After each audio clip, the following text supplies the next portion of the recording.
Okay, Mel, our listeners who listen to our podcast might actually want a podcast that has helpful tips for how to move through grief. And we have just the thing for them. A Widowed Mom podcast hosted by Krista St. Germain. We've had Krista on our podcast, and Krista is a certified life coach and a mom, and she teaches manageable and small steps and techniques to help uncover what's holding you back and show you how to create a future you can actually look forward to. You might not believe it yet, but you can move through your grief and live a life you love. Krista's podcast is found on every podcast platform, so check it out. The Widowed Mom Podcast.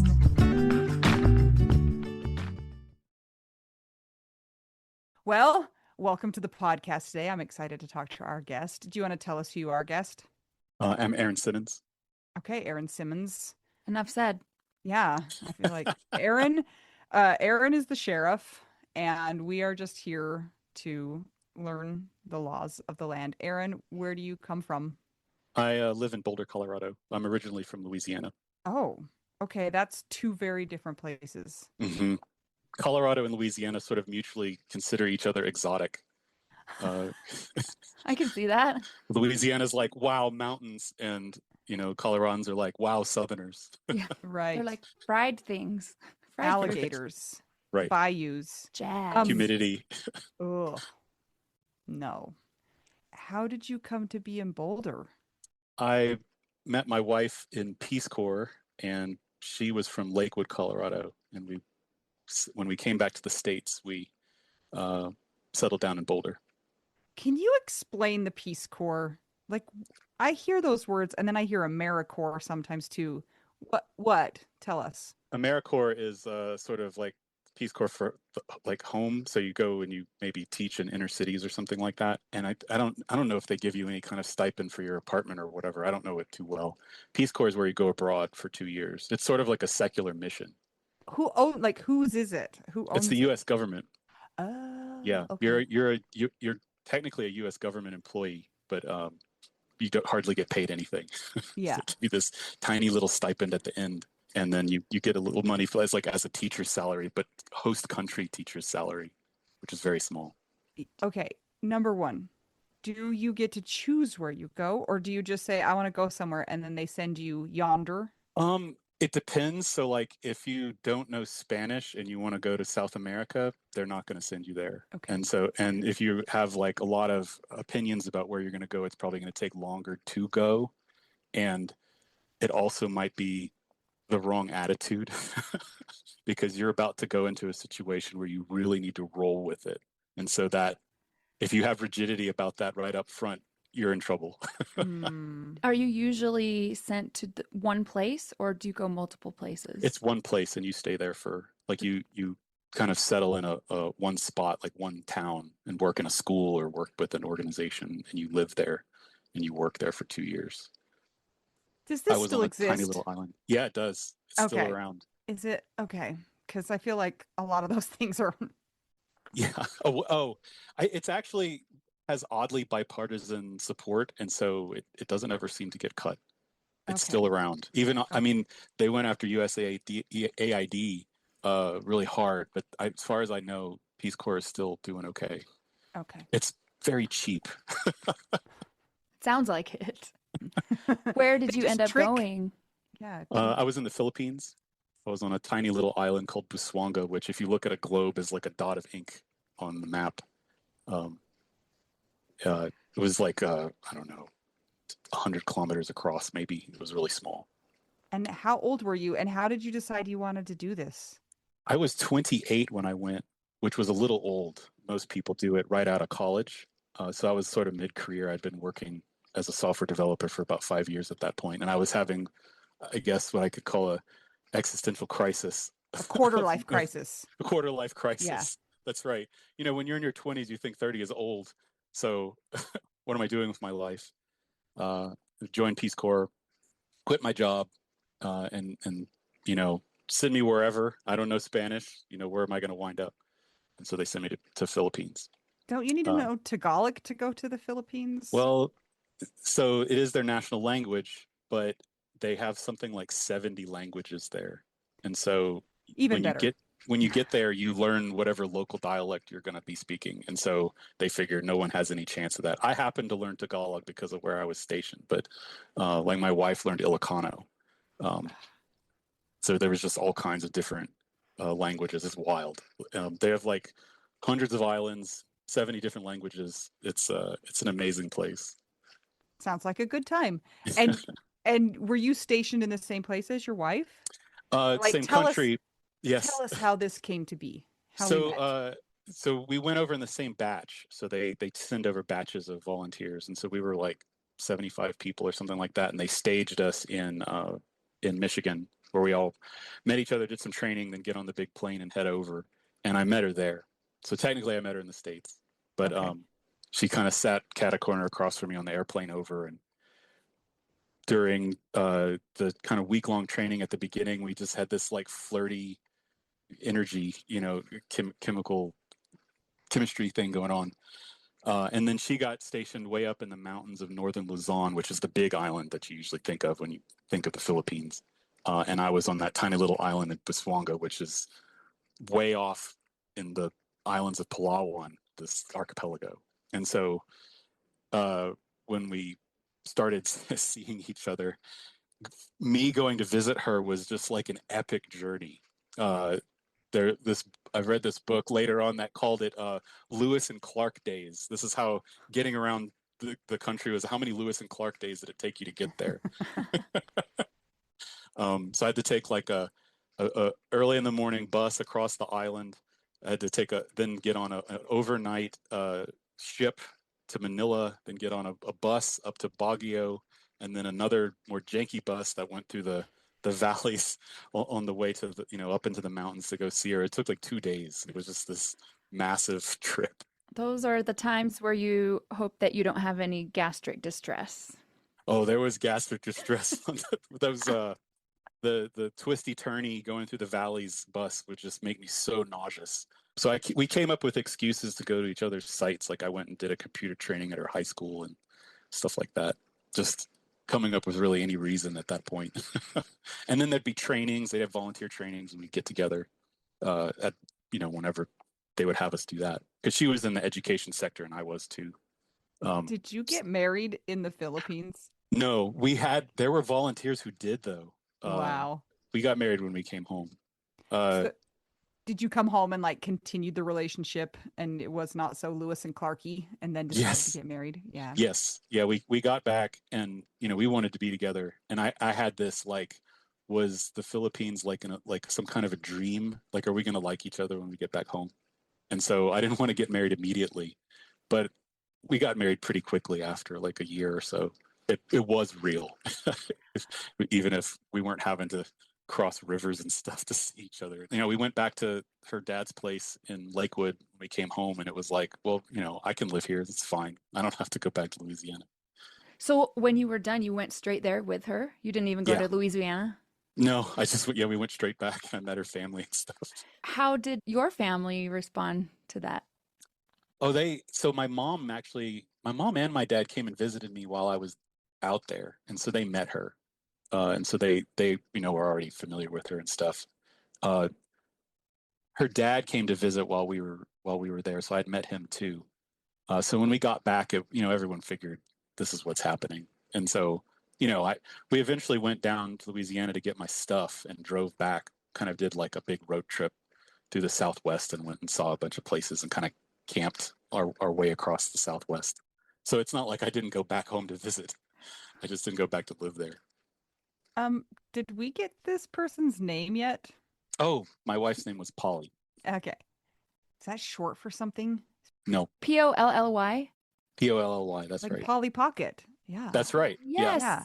Like, hello. It's one of those names that's like everyone knows, but nobody knows anyone with that name. Yeah. Yeah. It's a doll's name. Mm-hmm. Were you guys the same age, or was she a different age? She's 2 years younger than me, so she was a little older too. Okay. To be in Peace Corps. She had gone to grad school, and then when she was done with grad school, she didn't know what she wanted to do, so she did that. But she got delayed because on the government form that's like, fill out all the stuff, and it says, have you ever had illegal drugs such as marijuana? She said yes. which sent her down this bureaucratic path of like, I don't know, demonstrate that you don't do that anymore and stuff. And it delayed her by a year. And Are you so just supposed to lie on those forms? I think people just lie. Yeah.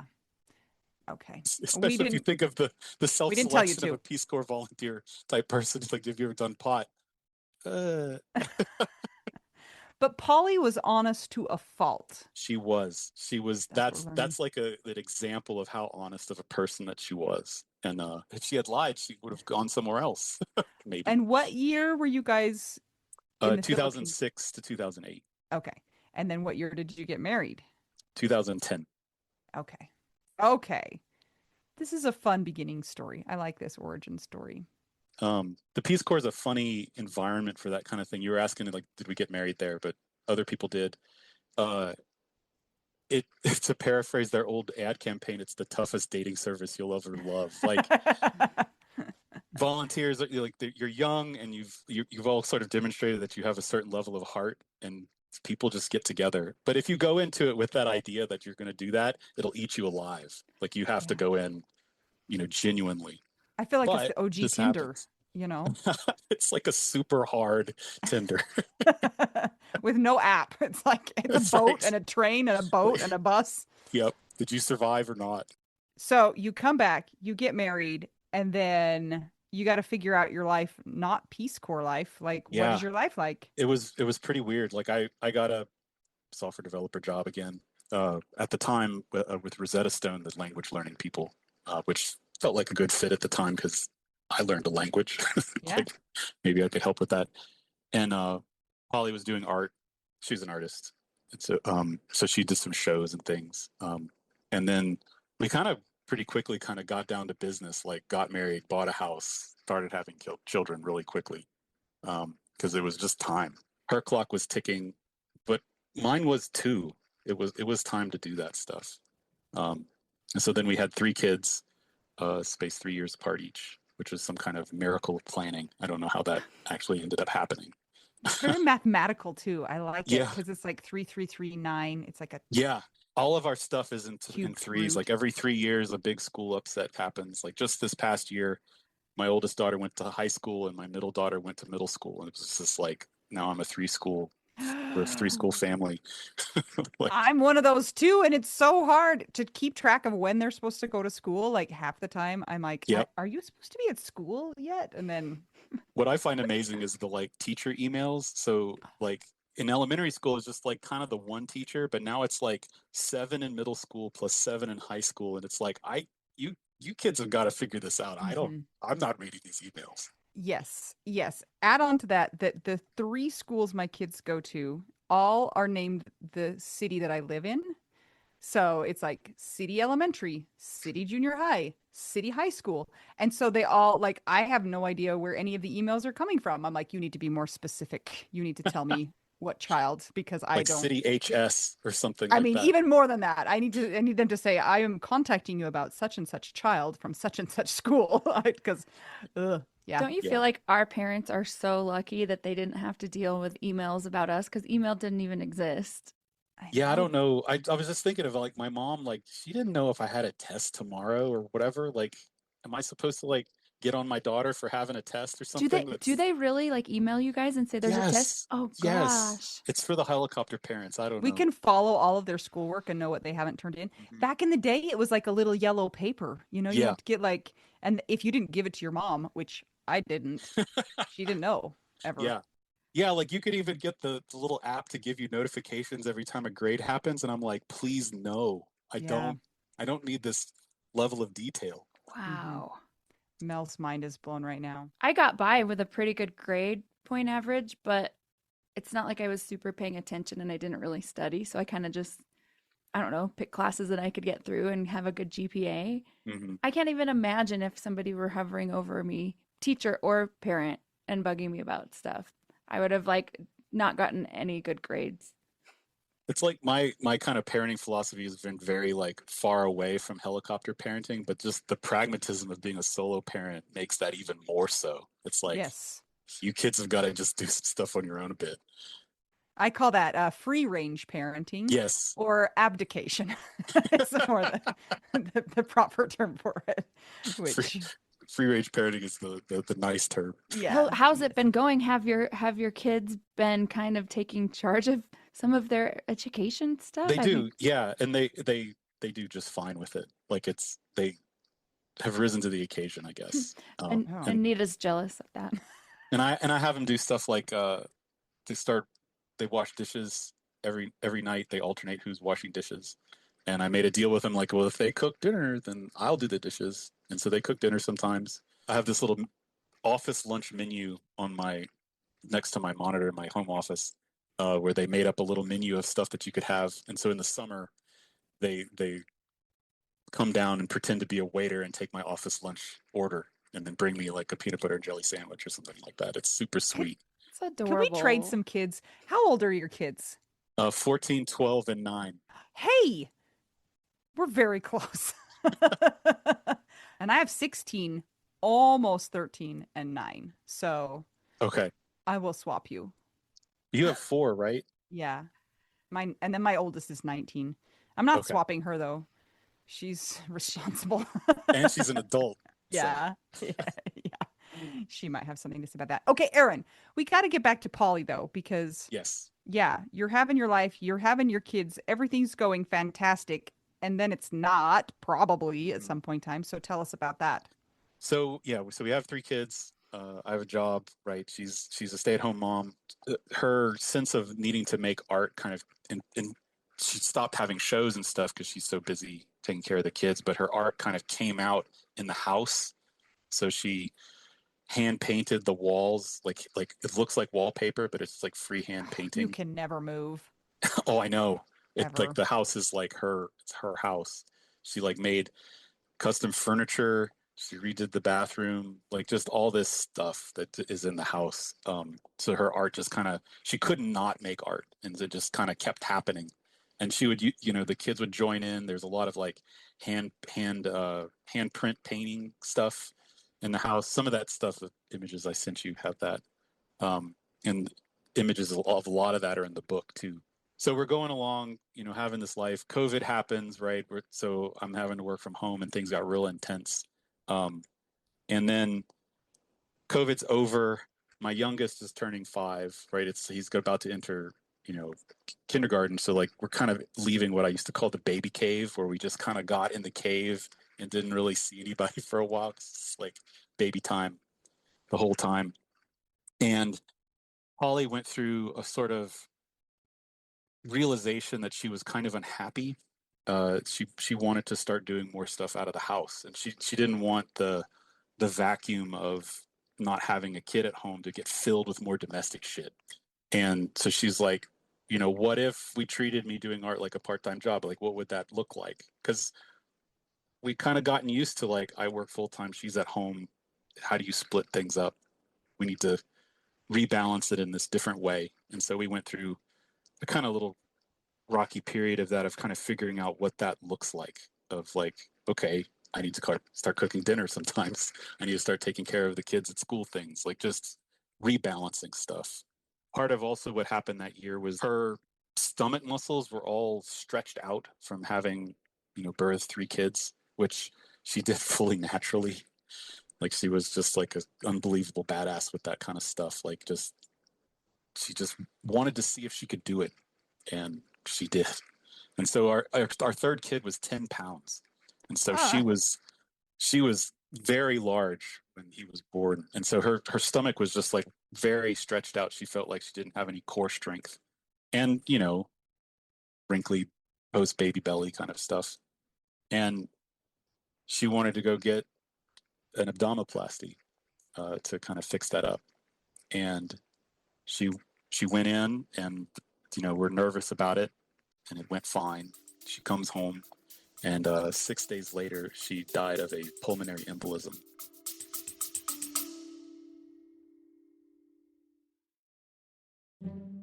Hey guys, just checking in and want to say if you are enjoying this podcast and you want to see it keep going, maybe it's helped you through your widowhood journey and you think that it might help others on their widowhood journey, you can support that cause by joining our Patreon. Some of the things that you get as a Patreon beneficiary are ad-free episodes, so you don't have to hear ads like this.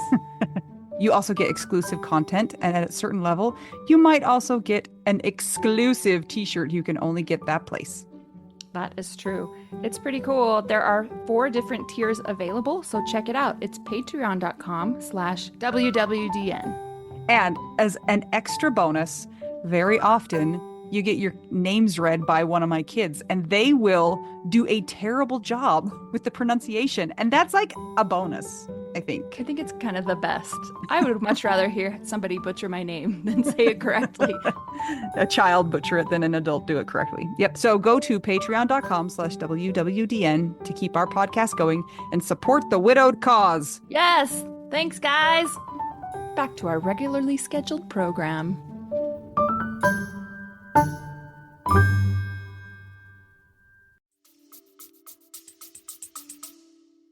No. What? Was it sudden? Was it like... Yes, it was Yeah. out of nowhere.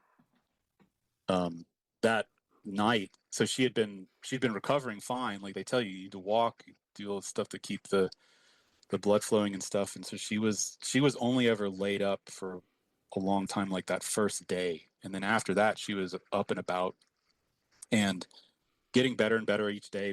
The night before, we even walked around the block a little bit, and she was feeling good enough to where she was like, "You snore, I need to sleep. Go sleep downstairs." And so I went and I slept downstairs. And early that morning, like at 6:30 or so, I heard this super loud thump and then another thump. And I thought it was a child kicking a book out of a bed, or maybe even rolling off the bed themselves, because this happens. Of course, they're getting a little too old for that. That's more of a toddler thing. Having a 3-year-old roll out of a bed, and you go.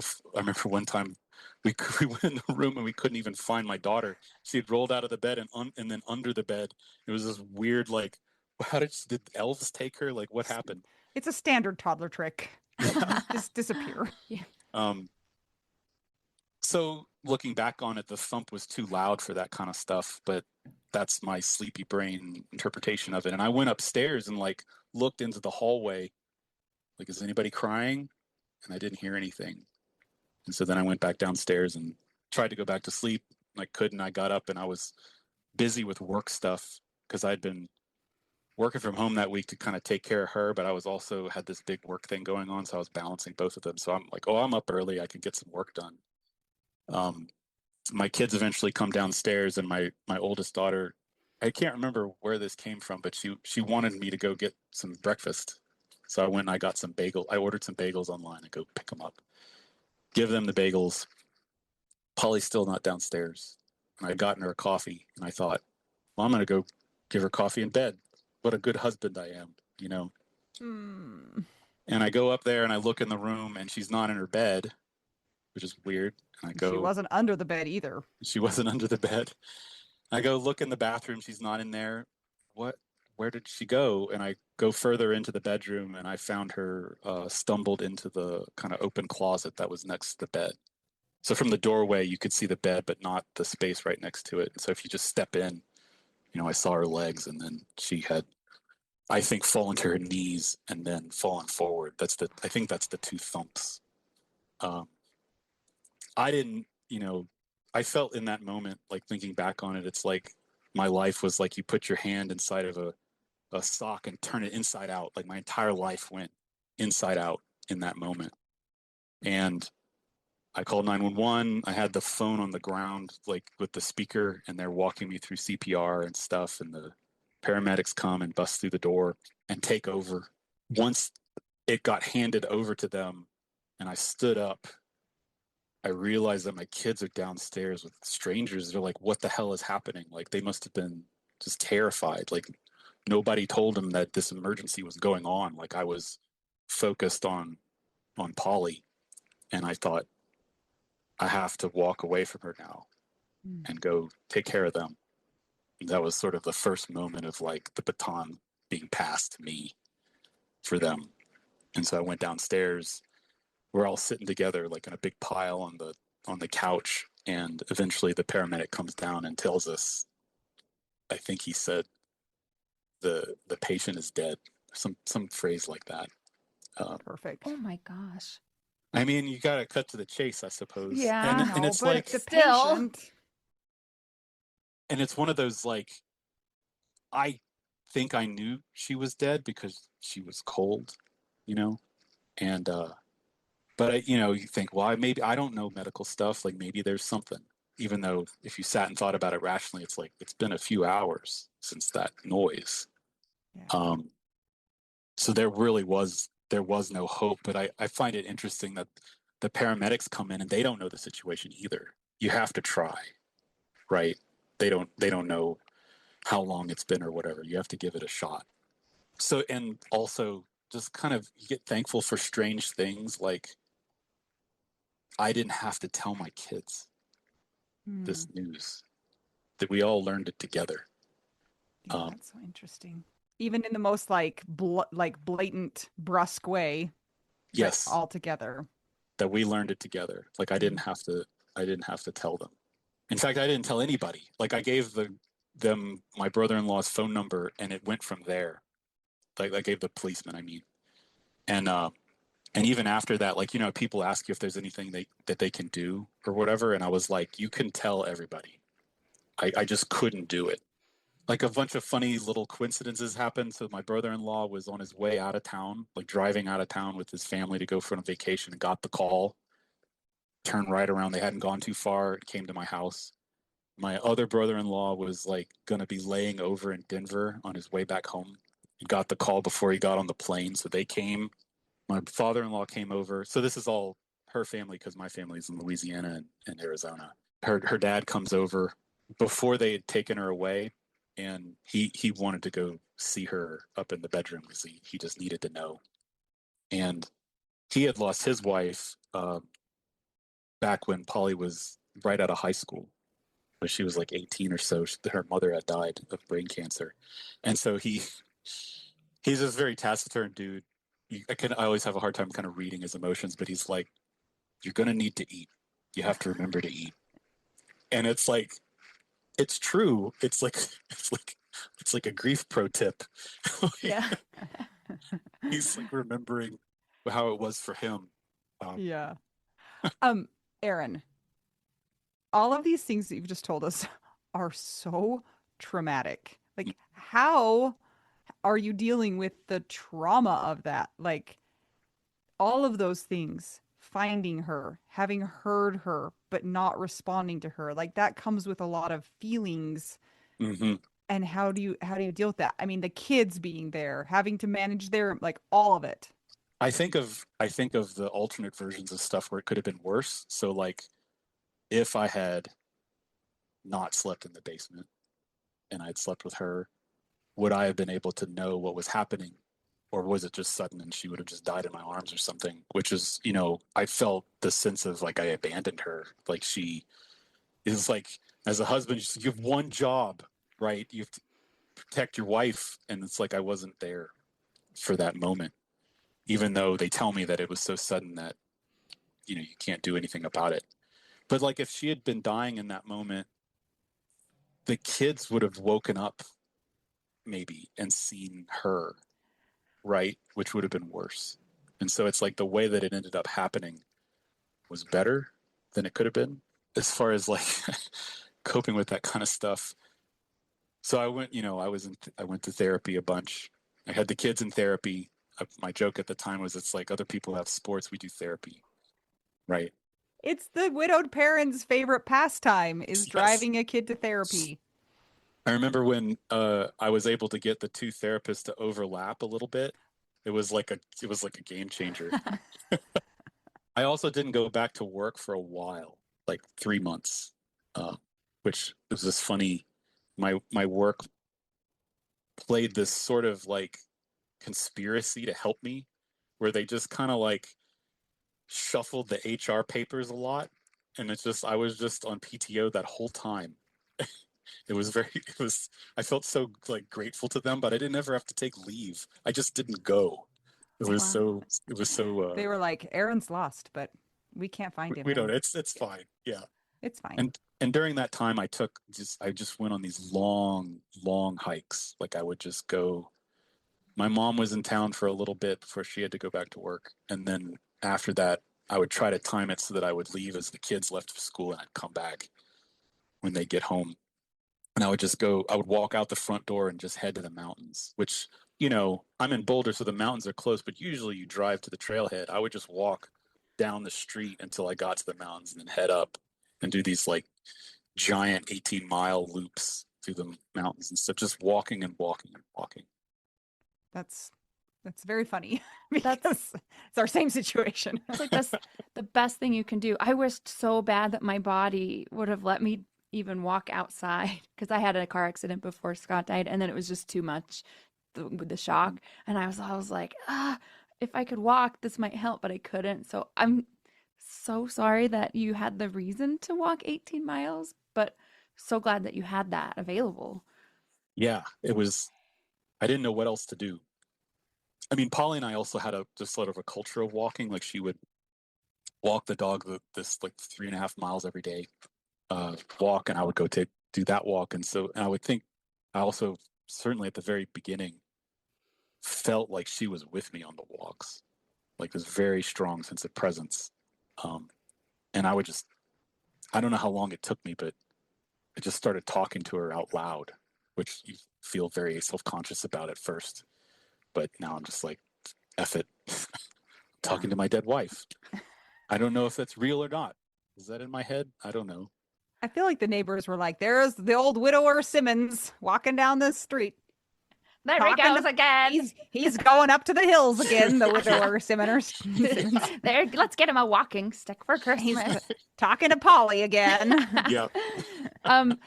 Anita and I both had sudden deaths with our husbands, so but neither of us were there when the actual death happened. So I'm curious. A lot of us have had shock where we're like, oh, well, they're going to walk back through the door any minute. Since you saw everything and you were there, did you have that anyway? Like, did your brain play those kind of tricks on you? I had one real intense one, which was she was cremated, and the idea of this is so irrational, but it just like did I think she was just going to wake up? But it's like destroying her body that way meant it felt like a one-way door, and so it was like if we bury her, does that? It's like it leaves the door open somehow. It's like I understand burial better, like why people do that. I don't know if I don't believe any of that stuff, but it's just like I had this like emotional reaction to the destruction of her body, not just burying it. It makes sense and it doesn't make sense. Like you said, Yeah. like she's dead. Maybe it's because of zombie culture. Like maybe I don't. But I probably don't. not. It's deeper than that. I look at all that kind of zombie stuff and all the kind of like, I don't know, fun death pulp stuff, like vampires and things. And it's like, that doesn't have anything to do with what happened to us. It doesn't have anything to do with actual death. That's like us making it fun. Right? Yeah, and it's still not fun, but I mean, right, yeah. but it's just this like, let's make stories about it, because ultimately death is nothing at all. And so you want there to be something, even if it's evil and gross. Yeah. How old were your kids when Polly died? 11, 9, and 5. How old was Polly when she died? She was 43. And how old were you when she died? I was 45. Okay. Good job with all those numbers. You did very well. That was the fastest anyone's ever said it. Bam, bam, bam. Bam, bam, bam. I'm 49 now, so it's been 3.5 years. 3.5 years. Are you still going for long walks in the woods? Not as much. I do try to go for the kind of ordinary dog walk in the morning. Merely 3 miles, but none of the big 6-7 hour walks. It got to where I would start to do them. I would still need to do them, but I didn't need to do them as often. And I haven't done a super big one in a while. Did you remember to take food with you? Oh yeah, I would take food Good. because I would be worried I would get stranded and hungry. That's just like mountain paranoia. Yeah. You know? And heeding your father-in-law's advice. Yes, that's right. You got to remember to eat. Yes, on your hike. That is actually something I wonder if you have worried about too. Like, I have a history of doing the same thing, but I think, like, what if something happened? Now I've left my children and they will be orphaned. So, like, I can't do that. Yes, I think about that kind of stuff all the time. It's weird to like, of course, you're going to be worried about your own death. We're selfish people, right? We're narcissists. But it's like different now. It's like I can't die because they've already lost their mother. It doesn't really have anything to do with the preservation of my own life. It in that selfish way, but in a like, I can't not be here. This crazy thing happened to me about a year after Polly died. A friend of hers invited us out to their lake place that her family had in Arkansas, and we were doing water skiing, which I grew up water skiing, so I was like really excited to show that to the kids. There's not a lot of water skiing goes on in Colorado. The water's too cold. And while I was getting pulled up, the rope snapped on the boat. I grew up doing this. I've never seen this happen, and it was like those horrifying stories about tug of war gone wrong that you hear about, and that thing snapped and it broke my finger. Uh, my kids were like, I don't know if I want to go water skiing anymore. Yeah. Like, this never happens. And I didn't know it was broken at first. A few weeks go by, they x-rayed it. It's snapped off in the middle or whatever. And I've got to have surgery for my finger. Okay. Mm-hmm. Which, no And big deal usually, but big deal. no big deal. Yeah. Yeah. So you just go do this normal thing. Well, Polly went and did a normal thing, this thing that we didn't think was risky. Am I going to go and die from a blood clot from having my index finger, operated on? And so that was like really hard. That was a very difficult thing to do. Yeah. Because I was like, am I, or even something like, am I scheduling the date of my own death like my wife did? Yeah. It was really intense. Can I ask you guys pulmonary embolism questions? Yes. Since I'm sure. I think Anita knows more about this than I do. Okay. I'm just a software developer. Okay. So our pulmonary embolisms, I know that, like, they say if you're on an airplane, get up and walk around, or if Mhm. you've had surgery, be on blood thinners. But what if you do all those things? Like, was she on blood thinners? Were you on blood Well, thinners?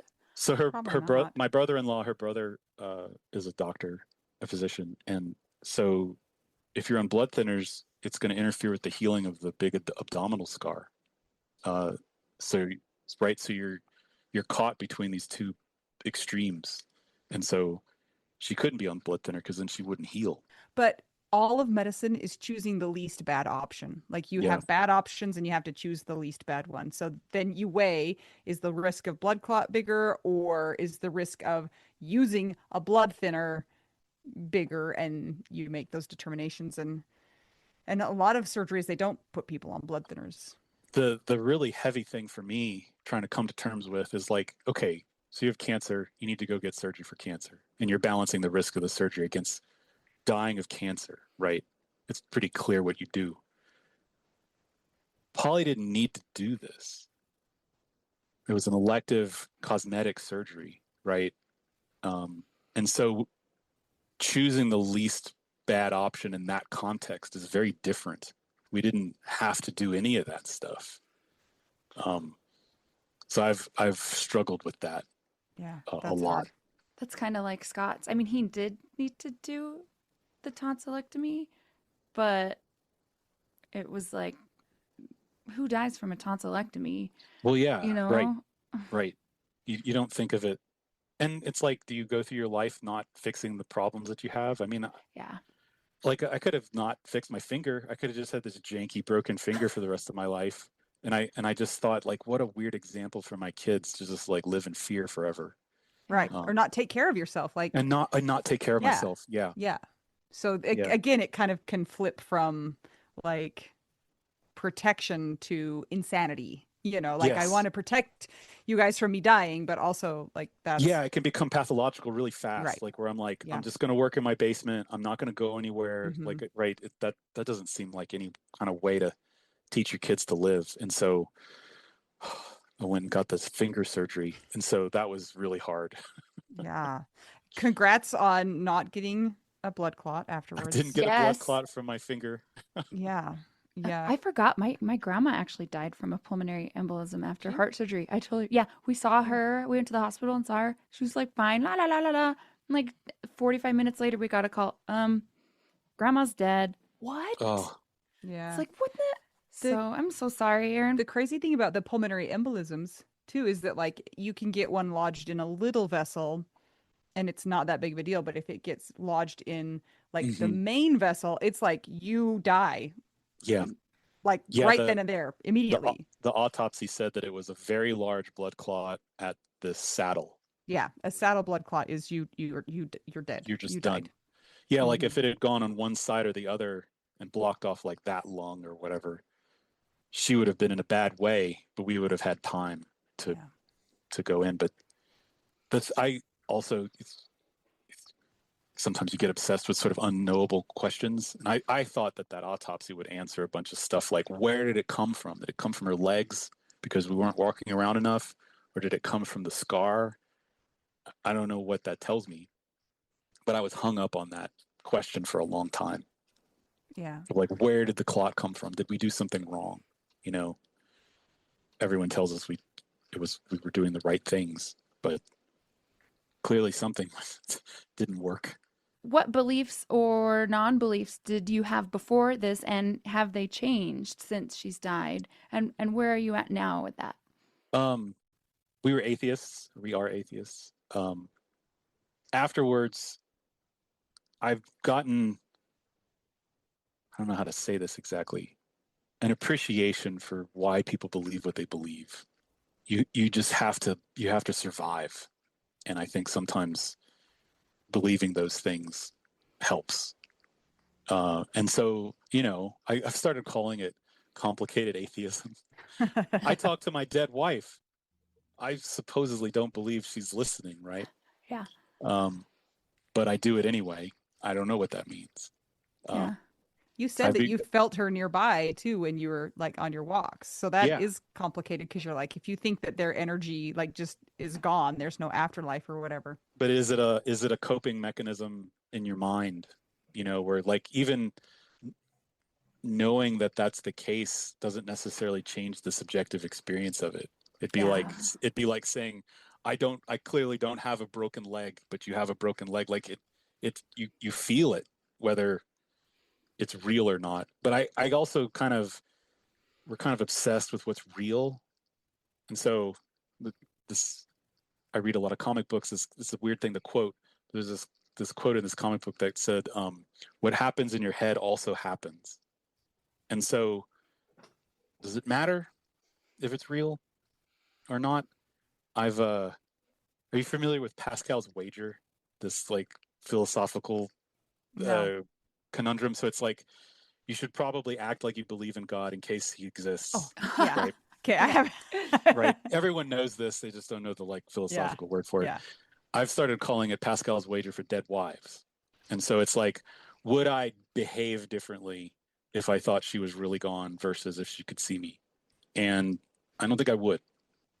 I would still be raising my kids the way I am and still commemorating her the way I do and talking about her and things. And so it's like, it's some level, it doesn't matter. Yeah. Ooh, Yeah. Anita, what do you think about that? My honest thought was like, Jason's like, Anita, stop spending money like that. Come on. And probably there are some times where there's some definite face palms going on, but there's also this flip side of that your entire existence can't be for their approval either. You know what I'm Sure. saying? Like you can't do everything. You can't do everything WWJD, what would Jason do? Or WWPD, what would Polly do? Because that's also not realistic. And it's probably not healthy either. Like at some point in time, you have to take ownership of your own. I'm only just getting to that point. Yeah. Well, good luck. I think it sounds you're doing great. Just like having to inhabit her perspective on things. I'm constantly asking myself what she would do. This is sort of dumb, but it's like I kind of combine the stereotypes of the widow and the widower. So it's like can't cook, can't be handyman. Like just like I can't do either. And so I can do software. That's what I got. And so I've had to like learn her skills and stuff. And so I'm like trying to fix something and talking to her while I'm fixing it. Like, what would you do with this? Or sometimes I was trying to move these hooks around in the garage because it had these bikes that were like little kid bike hooks, and then the kids keep growing, so the hooks have to go up. And I'm trying to screw these screws out, and they were in there so freaking tight. I was like, Polly, I didn't know you had gorilla arms. Like, how did this? Right? I say that all the time. I'm like, damn your gorilla arms, Jason. Polly and Jason, they got things in common, man. Have you started painting art on the walls yet, though? I haven't yet, but I have been thinking about replacing some of the doors in the hallway and having the kids paint them, which would be something that Polly would have done. But I haven't quite gotten to the point of wanting to paint over her wall patterns yet. Yeah. Oof. That gives me feelings for you. Yeah. Like, Oh. I feel like even if you did something with the wall, you'd have to cut out pieces of the wall and make that art. Yeah. Well, one thing I did, like, I go through, like, how do I preserve this stuff? And so when I was putting the book together, I wanted to put her art in it. And I was like, how am I going to take a picture of all her stuff? And so I found through an artist friend of hers, a guy who did art documentation photography, which is this whole deal that I didn't even know existed. These are the guys that go into museums and take pictures of like the Mona Lisa and stuff. And like, how do you get it straight? How do you get it so that Right. it's not glaring on it? Like all those kind of little problems that are different from portraiture. And so I got this like super professional museum photographer dude to come into my house and take a picture of all of the walls and all of the artwork and stuff. Which came out super nice, but it's like it's preserved now, right? So that makes me feel a little bit better. Like I'm stressed out for you. and way better than just me with my cell phone. Like Yeah. it's just like Yeah. super nice. So you mentioned a book. What is this book? Tell us So more. I my tagline is after my wife Polly died, we wrote a book together, and so Which is really talented for atheists. that's right, right. So it combines my writing about the aftermath of her death with her journals. And so about 6 months after she died, I was missing her so bad that I finally broke down and just opened up her journal that she kept by her bed, which was its own like difficult thing to do because it feels like violating their privacy, right? And I started reading it, and it was so well written for just first draft pen by hand, just writing every day. There's just like poignant stuff, hilarious stuff about the kids, stuff about me, stuff about being an artist. It was just like, and so I started like transcribing it into emails and just like emailing it to her friends and family and stuff, which I think back now is like, here's a little bomb for your morning. Like, you might have been thinking everything was okay, but here, here's something your sister wrote. Like that must have like ruined their day, like Yeah. they needed a trigger warning or something. Yeah. Here's a reminder of how horrible everything is. Yeah, like your sister's dead, but she wrote this beautiful thing. Like but I needed to share it, right? And that impulse to want to share what she had written, like I was like, this is good. This stuff is so important. And so I combined my writing, which I was already doing, which that kind of got started when I wrote her eulogy, where I just we had her memorial service about 6 weeks after she died. It was not immediately, and I worked on that. I would go on the long walks and I would think through, what do I want to say about her? Like, how do you sum up somebody's life? If I felt this like responsibility to convey that, and it kind of uncorked something. And so I just started, after that was over, I wanted to do it more, write about what I'm going through more. And so I just started writing in the middle of the night and stuff, and eventually just combined it so it alternates chapters. I write something, she writes something. That's cool. What is it called? It's called Widow, Widower, Widowest, a grief Ah, mosaic. perfect. It's a little grammar joke. I like it. You know we like those. Where does one find the book? It's on Amazon. It's on the book's website is widowest.com. Barnes and Noble, all the different places. Nice. Yeah. How long has it been out? Since January. Very cool. Have you gotten some responses to it from people who have read it?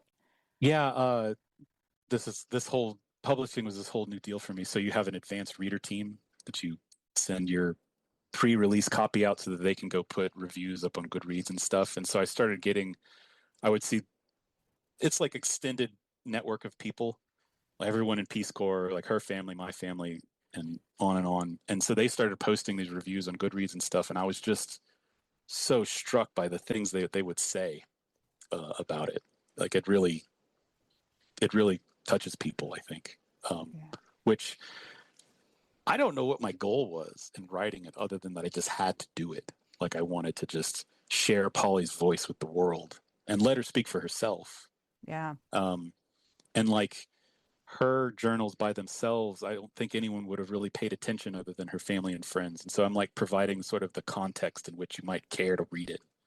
But even though it's like ostensibly about her death, it's about her life. I want you to read about her. Did you find anything in there that you were like, oh man, I wish I didn't read that? Or was she like, I'm so mad today at Aaron? Yeah, I was super worried about that stuff. And then, the soap opera tropes come up. It's like, does she have a secret lover? Just Yeah. stupid stuff like that.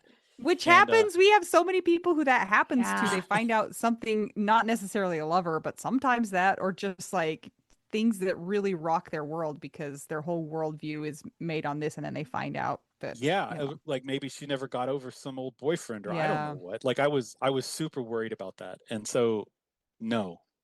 The short answer is no. She was who she presented herself to be.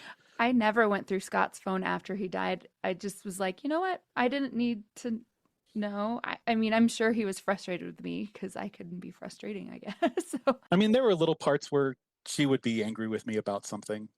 There was one from way back where she was frustrated with me for not having proposed yet. And and that's it was a good so reason to it be. was Yeah. so long ago that I just laughed because I ultimately did the right thing. So it wasn't even probably just, I think it was like this page had, why hasn't he proposed yet? And this page was like, oh, he proposed, it was so sweet. It was like really fast. And during the year where we were rebalancing the domestic stuff, there was some being angry with me passages and stuff, but it's like, that's fair. There wasn't any secrets though. It was just more depth. I love the idea that Polly gets to live on, you know what I'm saying, through the journals and also through her artwork, because I feel like that's something that we often just wish could happen. Like, I still want people to know her. I don't want her memory to go away. And your kids get to experience that too. Like, they'll have an opportunity to kind of learn more about her. And especially as they get older, because like right now, they don't care. They don't understand about adulting type things. But when they become adults, I'm sure there will be times where if they have kids of their own, they'll want to know how mom dealt with things. And, that's cool that they'll have the opportunity to do that. Yeah, and still like just kind of hear her voice, Mm-hmm. just like the way she saw things. Yeah. And so you said that those photographs that the person took, they're in the book, correct? Yeah, each chapter has a picture of hers that's sort of thematically related to what the She writing set is you up about. so nicely. Oh my That God. was so nice of her. She did. I mean, she left all this stuff, right? Yeah. It's like, what do you do with it? What do you do with this output of somebody's life, all this art they've made? So that was another, like, I wanted to do something with it. I can't just like have a little museum here. Like I want people to see it.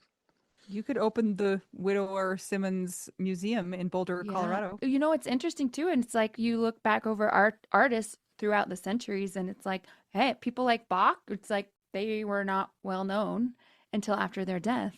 And Right. so it's like how ironic and also beautiful in a way that urge that she felt that all artists feel to create, even if it didn't all the way come to fruition while she was alive, look at the outlet now and Yeah. the internet and books and you talking on this podcast. So Yeah. beautiful. And she had also wanted to, publish a book. She was one of the things that she was going to do as part of the like, what if I had a part-time job that wasn't a job, was like she was going to go write something. And it's like the journal was clearly like practice for that. It was like writing practice. Like, writers tell you should write every day. Well, she Right. did, right? It wasn't necessarily about whatever this book was going to be, but it was just like practicing the craft. And so that was also part of my motivation, was just like, here, look, you're now out there. You did it. You have a book too. How talented are you that you can write a book after you die? That's what I'm saying. She's won the game. Aaron, what does life look like for you now? It's been 3.5 years. Mhm. Do you feel like you're functional? Do you feel like you feel happiness and purpose to your life? Are you still trying to get there? Like, what does it look like for you now?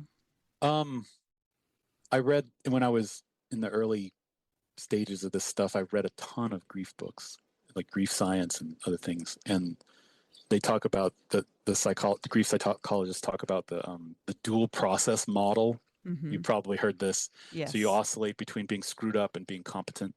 And I felt like that's oscillated away. Like I still get really down, but it's less often. Mm. I feel more competent more often. And I can have, wonderful moments with my kids and stuff, and feel like I can do my work effectively, and just, I got the book out. I mean, like that kind of like being able to commemorate her also helps with that, because it's like I did something with that grief energy. It's not like every day is awesome, but sometimes it's awesome, and sometimes I'm like, I thought I was done with this. It's boom, like I'm just like wrecked for a day, but it doesn't happen as often as it used to. You're not needing to walk the 18-mile loop this time, maybe sometimes just 8. That's right. I mean, that's its own indication of like, I don't feel that desperate need to go get lost in the mountains again. Yeah. Like Thoreau. Like I like it, but I don't have to have it. Everything around me in my life is amazing, except for this one thing. My job is great. My kids are great. The community came out for us. I'm heavily involved with Polly's family, right? We still get together a lot. Like, they've just kind of invited me into their family. Like, my brother-in-law calls me brother, and every single thing has worked out as well as it could, Like, I don't have any of the stories that I hear in these kinds of podcasts where people were kind of like unsupported, or people said weird things to them or whatever. Like, everything has been incredible. So it's like, it's weird to hold gratitude in this context of having my wife be dead. That's the dream. I'm so happy to hear that not everybody deals with some of the things like you mentioned. And so we're so happy for you. Yeah. Happy in air quotes. Yeah, it's like you know a what I'm happy saying? nightmare. It's like dream nightmare. It's the dream nightmare. Yeah. If you're going to go through living hell, we hope for it to be the way that you just described. If that even makes sense. Yeah, it's like 5 stars would grieve with again, or something. There I don't you know. go. My grief experience was 5 out of 5 stars. Yeah. Well, Aaron, thank you so much for joining us today. All of it sounds like, I'm kind of mad that Polly's gone. I know. She sounds cool. And I'm mad for your kids. And also, I see you a lot. Keep going. It's the solo parent thing. Yes.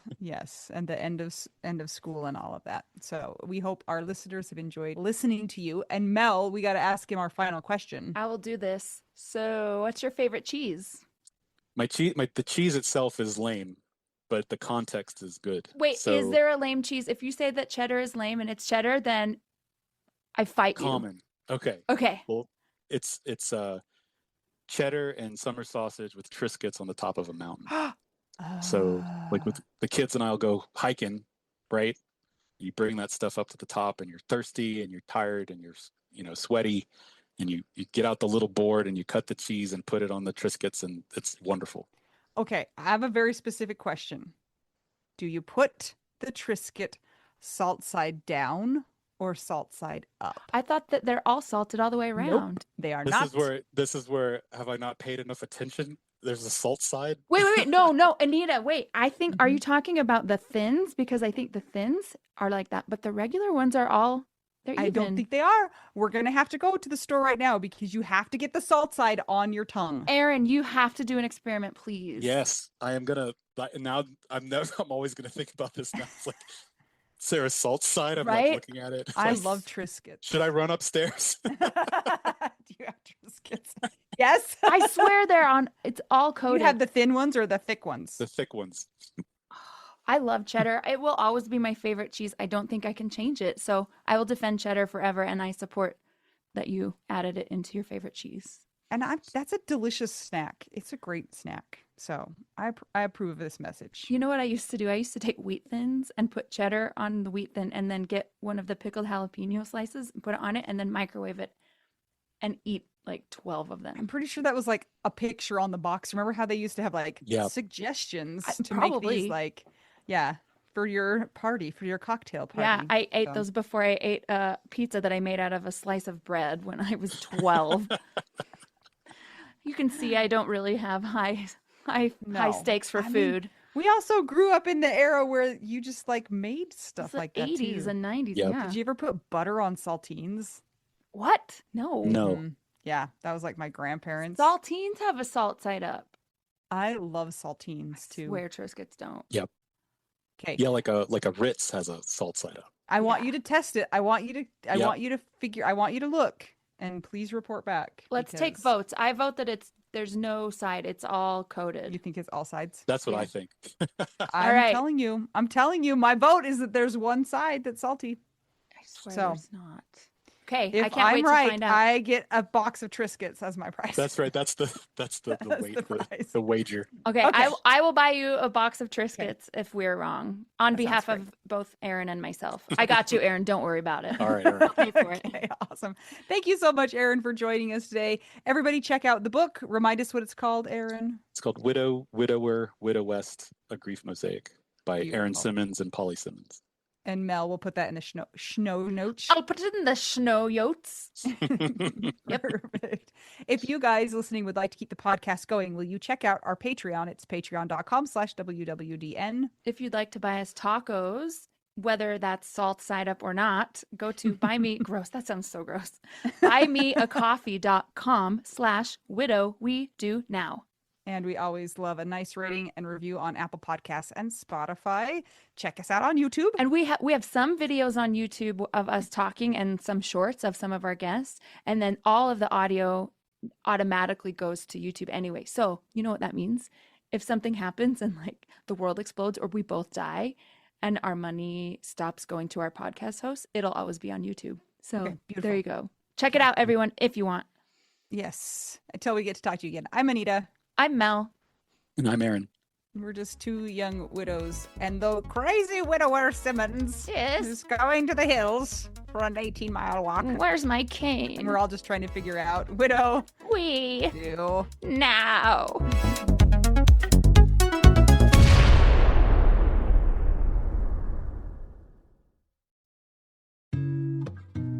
Mel, can you please tell me how you feel about therapy? I am so grateful for therapy. I do therapy every single week. Do you think it's a great tool in the widow's toolbox? I sure do. I think it's a great tool in anybody's toolbox. And I am so glad that I have stuck with it because as time goes on, there are more things that I am able to learn about myself. That goes for anything from healing from the death of my husband to childhood things to trying to get outside and be social or trying to address my own certain personality. So yeah, it's really been helpful for me. We have so many people in the Widow Wives Club who have started using BetterHelp and have amazing reviews. It takes away so many of the barriers to getting great therapy. I know one of the things that's hard for people, and we get this question a lot, it's I need a therapist that does XYZ. Who is a therapist that is going to be widow friendly? And I know that is so hard to find. When I did therapy that was not on this online platform, it was hard. And it's kind of trial and error, kind of like a new medication, honestly, like a new antidepressant. And the way that BetterHelp is set up is it's easy to find somebody that has your specific needs as part of their expertise. And you know what? If you get into a couple sessions with that person and it's not a good fit, it's so easy to change. You can ask some of our friends in the Widow Wives Club. They've changed therapists and gotten one that has been a better fit for them. Well, a lot of them are lucky with who they get first time. I am so grateful for mine. I love her so much, and it's literally changed my life for the better. This is amazing. So if you guys are wanting to add therapy to your toolbox or need a change in who you're seeing right now, consider checking out BetterHelp. They're one of our sponsors. If you go to trybetterhelp.com/WWDN, you get 10% off your first month of therapy if you sign up with BetterHelp. And let me tell you, the day that I was in the hospital with my dad when he was dying, I was able to instant message with my therapist, and she checked on me all throughout the week. And I was not available for video sessions for a lot of those times because there were things we were dealing with, like mortuary stuff, and I was still able to be in contact with her. So they're very, very responsive, caring. It's such a great platform, and I recommend it to anybody who is looking for therapy. Once again, it's trybetterhelp.com/WWDN. And that's for 10% off your first month of online therapy. You don't even have to wear pants, Mel. I know this. First-hand experience. You can even wear a onesie. Or a twosie. Ooh, scary. All right, bye!